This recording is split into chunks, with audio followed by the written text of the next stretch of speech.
النهاردة جاية أكلمكم عن فنادق بتطل على الأهرامات وبسعر قليل جدا. هتقضوا أحلى يومين في القاهرة بفيو رائع جدا.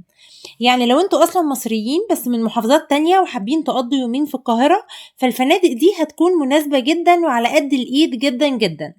لكن بقى لو بتشوفوني من دولة تانية، فما ينفعش أبدا تيجوا تعملوا سياحة في مصر وما تقعدوش يومين في القاهرة علشان تشوفوا الأهرامات وحاجات تانية حلوة كتير لسه هتكلم عنها. بس قبل ما أبدأ أحب أعرفكم بنفسي. أنا شروق، بقدم محتوى عن السياحة والسفر جوه مصر وبره مصر والفنادق وأسعارها وأهم مميزاتها وعيوبها. فلو عايزين تسألوا أي سؤال اكتبوا تحت في التعليقات وأنا هرد عليكم. وما تنسوش تعملوا لايك واشتراك للقناة علشان يوصلكوا جديدنا أول بأول. ويلا بينا نبدأ. أول فندق هتكلم عنه هو فندق ذا لوتس هوتل. بيكون مكانه في نزلة السمان.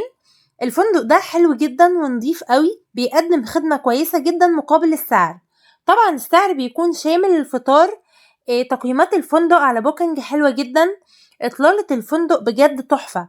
يعني انت بتقعد الاهرامات قدامك بالظبط على بعد كيلومترات بسيطة جدا. في كمان واي فاي مجانا. بالنسبة للغرف متوفر فيها تويلت وتكييف وتلفزيون.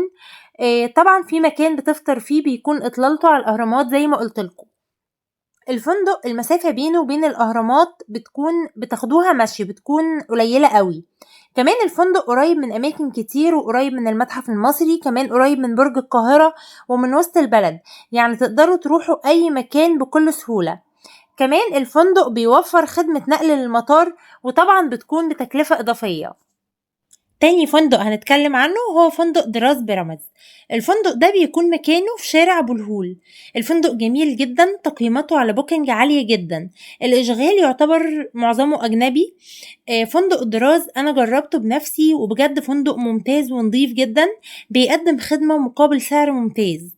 يعني لو قررتوا تنزلوا فيه هتتبسطوا جدا. الفندق الإقامة فيه شاملة فطار بس.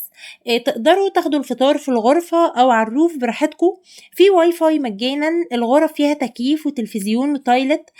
كمان فيو الفندق حلو جدا، يعني تقدروا وانتوا بتاخدوا الفطار تقعدوا على الروف، المنظر قدامكم بيكون حلو وممتع جدا. كمان نسيت اقول لكم ان بالليل سواء في اي فندق من الفنادق اللي انا قلتها بيشتغل الضوء والصوت على الاهرامات. فلو حابين تروحوا تحضروا العرض بيكون جميل جدا. لو ما قدرتوش تروحوا قعدتوا في الروف فبرضه هتتبسطوا وهتشوفوا كل حاجة وانتوا قاعدين. بيكون المنظر حلو قوي. الروف كمان في بار، تقدروا تاخدوا المشروبات اللي تحبوها وانتوا قاعدين بتستمتعوا بالفيو الرائع ده. كمان عايزة اقول لكم ان اصحاب المكان محترمين وبشوشين جدا، هتحسوا ان المكان بتاعكم. عايزة كمان اقول لكم ان منطقة الاهرامات فيها فنادق كتير جدا. فنادق 5 نجوم، فنادق اقل شوية بس بتقدم خدمة كويسة برضو. فيها فنادق كتير جدا، انا بس اخترت لكم فنادق بسعر كويس. تقدروا ان انتوا لو عايزين تروحوا يوم او يومين تقدروا ان انتوا تنزلوا فيها بسعر كويس. لكن ان شاء الله انا هنزل لكم كمان كل الفنادق اللي متوفرة هناك في منطقة الأهرامات. هنزلها لكم في فيديوهات تانية، علشان كده تابعوني وما تنسوش تعملوا لايك واشتراك علشان يوصلكم كل الفيديوهات اللي أنا هنزلها. تالت فندق بقى معانا وهو فندق جراند بيراميدز ان. الفندق ده يا جماعة حلو جدا ونضيف جدا. تقييماته على بوكينج عالية. كمان الفندق بيقدم قيمة وخدمة مقابل سعر ممتازين جدا. الإقامة في الفندق بتكون شاملة فطار بس، الفطار تقدروا تاخدوه على الروف أو في الغرفة زي ما انتوا حابين. طبعا الروف بيكون بيطل على الأهرامات فبيكون الفيو حلو جدا. تقدروا تاخدوا الفطار على الروف أو المشروبات بتاعتكم. القعدة بجد بتكون حلوة ولذيذة جدا. كمان بالليل القعدة بتكون حلوة جدا لأن بيكون الصوت والضوء شغالين، فالأهرامات بتكون شكلها تحفة. تقدروا تقعدوا تستمتعوا بالقعدة دي. موقع الفندق كمان قريب من وسط البلد ومن برج القاهرة ومن المتحف، قريب من أماكن كتير جدا. فتقدروا تروحوا أي مكان تحبوه بكل سهولة. الفندق كمان بيوفر خدمة نقل سواء داخل القاهرة أو للمطار. بيكون طبعا بتكلفة إضافية. كمان نسيت اقول لكم ان الغرف طبعا بيكون فيها تكييف، تلفزيون، حمام، ميني بار. بتكون الغرف نظيفة ومجهزة جدا وفيها كل حاجة بتحتاجوها. كمان خدمة تنظيف الغرف ممتازة جدا. الغرف نظيفة، فهتقدروا تستمتعوا جدا بالقعدة في الفندق ده. اي فندق انا اتكلمت عنه النهاردة فهو فندق ممتاز جدا، بيقدم قيمة وخدمة مقابل سعرهم ممتازين جدا.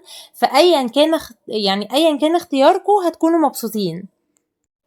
طبعًا مش دي كل الفنادق اللي موجودة في منطقة الأهرامات، في فنادق كتير جدًا، جدًا. بس أنا حبيت أجيب لكم فنادق بأسعار كويسة. في طبعًا فنادق 5 نجوم في كل المستويات، فاللي عايز يسأل عن حاجة معينة يسيب لي تعليقه تحت وأنا هارُد عليكم. عاوزة بقى ألفت نظركم لحاجة مهمة جدًا، إن إحنا هنا عندنا في قناة فكرة وسفرية باتكلم فيها عن السياحة والسفر، سواء سياحة داخلية أو خارجية، وأفضل الرحلات اللي ممكن تعملوها في مصر سواء بحر أبيض أو بحر أحمر، وترشيحات الفنادق وأفضل الرحلات وأماكن الخروج. فلو مهتمين بالمحتوى ده وبتحبوا السفر ما تنسوش تعملوا اشتراك في القناة وتفعلوا زر الجرس علشان يوصلكوا جديدنا أول بأول. ولو الفيديو عجبكم اعملوا لايك ومشاركة علشان يوصل لأكبر عدد من الناس. أما لو الفيديو ما عجبكوش فيهمني جدا إن أعرف آرائكم في التعليقات. ولو عندكم أي سؤال بخصوص السياحة والسفر سيبولي تعليقاتكم وأنا هرد عليكم. وباي باي.